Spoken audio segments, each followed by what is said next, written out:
Hello and welcome back to another edition of Reader Request Fridays. Hello. So here is our question of the week. My partner and I have been together for 4 years, so sex has obviously slowed down. However, we both somehow feel embarrassed and a lot of pressure over initiating now. Sometimes I'd just rather not do it than even attempt or try. How can we stop feeling embarrassed or ashamed about initiating sex? We used to be fine. All right, so what are your thoughts on this one?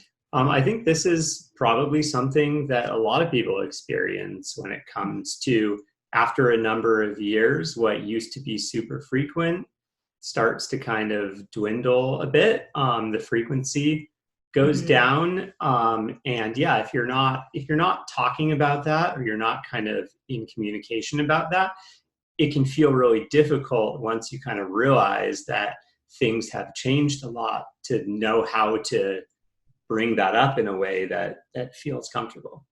Yeah, I mean, I think there are kind of a couple of different issues that are getting wrapped up in here. So one, they're saying that sex is slowing down a lot, and I think that's making the initiating feel more awkward. So I think the longer time goes by in between when you're having sex, the more awkward it feels to kind of say like, hey, so that thing that we haven't done for like 6 weeks, do you want to do it? So I think that it's kind of like there's a muscle. It's sort of like a muscle. Like if you are not very fit, or you like don't go to the gym very much, and then out of nowhere, you and your friends are like, hey, let's go on this super strenuous hike. Like that would be kind of weird. Like it kind of comes out of nowhere. It's not something you're used to doing, and your body's not going to be used to it either. And it's probably going to be a slightly awkward experience. Your friends might be like, what? Like, why are you suggesting a hike? Like, we never do this. So I think it can be the same with sex. So if you think of it like a muscle, you got to develop that muscle, and you got to work that muscle out so that it is, strong and, used to doing that activity frequently. Yeah, so I think one thing that I want to say about this, though, is that initiating sex is always kind of awkward. I mean, it always feels vulnerable. It always feels a little strange. Even if you and your partner are in a really good place and having sex frequently, it's still just vulnerable to put yourself out there, to ask for what you want, and you put yourself in a position to be turned down. Yeah. So I think that's something really important to recognize, that it's not that the goal is ever going to be that you'll feel 100% confident and amazing whenever you initiate. It's always going to be a little awkward, and that's okay. Yeah, definitely. So we talked about kind of how it's like a muscle. And so one thing that you can do is work on, okay, like how do we exercise that muscle? How do we have sex more frequently? So we have a few good tips for that. One of the tips that Vanessa and I love to give is scheduling sex. That's a great way to kind of set up, what is the amount of sex that we would like to be having, and let's make a plan for it. And it can be done in a variety of ways, but in this case, it sounds like the reader and the partner are probably both on the same page about how much sex they want to be having. So possibly they just have a conversation about that, decide, okay, we want to aim for twice a week, once a week, whatever it is. And then maybe kind of split up responsibility so that they switch off kind of being the one to initiate in any given time.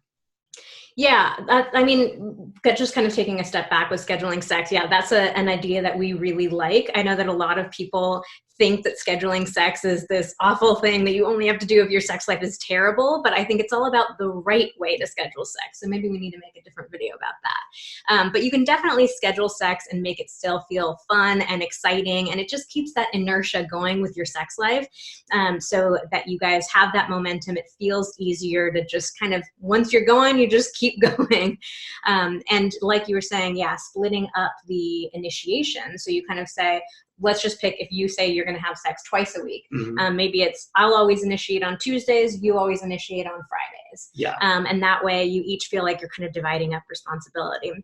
But before we even get to ideas about, how to make it less awkward, I would go back to just having a conversation with your partner where you say, like, hey, so I've noticed, I don't know if you're feeling this, but I've noticed I feel kind of awkward initiating sex now. And I know that it didn't used to be that way between the two of us. So I'm not sure when this started or why it started. And but it's like, it's not something that I want. It's yeah, something that I have realized is happening though.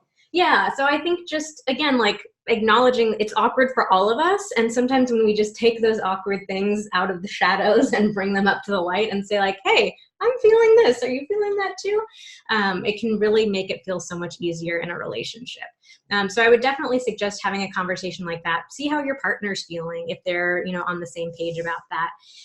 And like you were saying, really making it clear, like it's not something that I want to feel. And so you could sort of say, I want us to get more comfortable just talking about sex, where it's, you're making it even a bigger thing than just how do I initiate. It's how do we talk about sex more often so that when we want to initiate, it doesn't feel like this weird out of the blue, like, whoa, you're talking about that weird topic that we never talk about.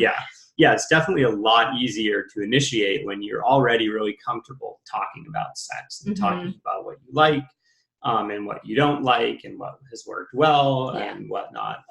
So that kind of brings us to another suggestion to help kind of get you feeling more comfortable talking about sex. And that is kind of like the post-sex debrief. So after you've just done it is a great time to have a conversation about how things went. Because you just did it. You're both probably in a really good mood. Hopefully. Hopefully you're in a good mood.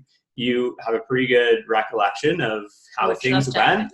And so just talking about it, it's not about being like, I didn't like this, I didn't like that. It's more about saying, hey, it was really hot when we did this. I loved it when you did that. Like it would be so fun to do that more. Or, we were doing this one position and it made me think like, oh, what if we did this other one that I never tried before? So that can be a really good way to, in a really safe way, start talking about sex in a natural way, because I can imagine how for the person asking this question, it feels like, God, like anytime I bring up sex, it's just going to come out of left field because we're just not having it. So try to have those conversations after you've done it. Yeah, another good prompt is to ask your partner, what are some of your favorite sexual memories with me? So I think a lot of times people get this idea of, okay, I have to start talking about sex, and we think of only talking about criticism or the things our partner's doing wrong or, requests that we want to make.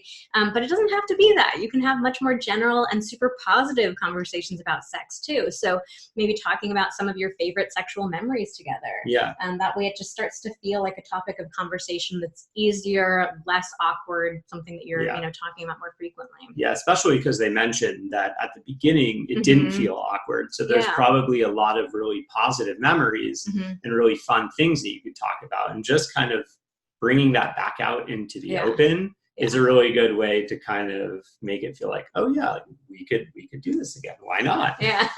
So another question that you could ask your partner is, what are some of your favorite ways for me to initiate sex? So I would suggest this maybe as one of your later conversations. Don't do it as the very first one. But I really like that question because it hopefully will give you some specific ideas. And I think it really can increase your confidence because like my partner has said that they really like it when I initiate in this way. Yeah. So if your partner says something like, I like it when you just grab me and throw me into the bedroom, maybe that's not something that you would feel super comfortable doing just on your own. But now that you've just heard it from your partner, you're like, oh, my partner's going to like that. Okay, I can do it. Yeah, and I think this is a big one in heterosexual relationships because oftentimes, the man and the woman have two very different ways that they, like themselves, would want to initiate sex, like if they had their way. And it's easy to forget that your partner may have a different set of things that they like. And so just having that conversation can be a really good way to remind yourself like, oh, okay, she doesn't actually want the exact same things that I do. So like maybe I start with these things that really get her going, and then we can switch over to the stuff that really gets me going or something like that. I just personally have always found it so easy to fall into that trap of like, you have an idea in your head and you just kind of assume everyone else thinks the same way, but you never ask them. And then you do ask them and you're like, oh my God, I'm a weirdo. So another thing that you could do is, I'm thinking about, now that you just said I'm a weirdo, it made me think of this, is to sort of build that awkwardness into your initiation. So if you're feeling kind of awkward and like a little weirdo in that moment, it's not like you all of a sudden have to transform yourself into some Casanova and like approach your partner with all this confidence and sensuality and all of that. Like, you could tell your partner, okay, I want to do that thing that we were talking about, how I feel really awkward doing. Like, that's okay. That could be a fun, playful way. Yeah, you can make it funny. It can be an inside joke. Yeah. Or you could come up with like a code word, like a funny code word that means I'm thinking about sex, or let's do it. Or like a subtle hand signal or something like that. Like, what's the hand signal? I don't know. I've definitely heard that one specifically from friends, and I always thought it was a little silly, but I about think like this, like a little salute or something. Yeah. But yeah, whatever like makes it feel like kind of less pressure and more fun for you, because I think that you can take advantage of the awkwardness. You can really feel into the awkwardness and be like, because awkwardness can be funny. It can be funny. Yeah, we don't always have to be like sexy all the time. Like, we could be goofy and playful and awkward and weird, and that can feel just as connecting and wonderful as being super seductive. We're awkward all the time. We are very awkward all the time. So that's another great idea, is just find, subtler ways to initiate some sort of signal, a code word, a song that you put on, bring a little bit of your personality into that, and it might feel more comfortable. So those are our suggestions for making initiation feel less awkward and for embracing the awkwardness of initiation. So this has been our last video of Readers Request Fridays for the month of October. We were initially thinking about just doing these videos, these 4 videos in October, but we've been getting so much great feedback that we're thinking maybe we keep making some videos. You guys feeling the videos? So leave a comment for us below if you've been enjoying the videos and you want us to continue even though the month is over. And you can also subscribe to our channel so you get a notification the next time we post a new video.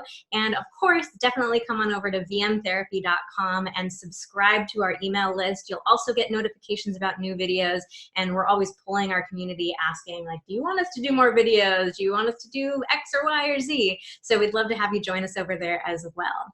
So thanks for taking the time today, and hopefully we will see you soon. Thanks. Bye.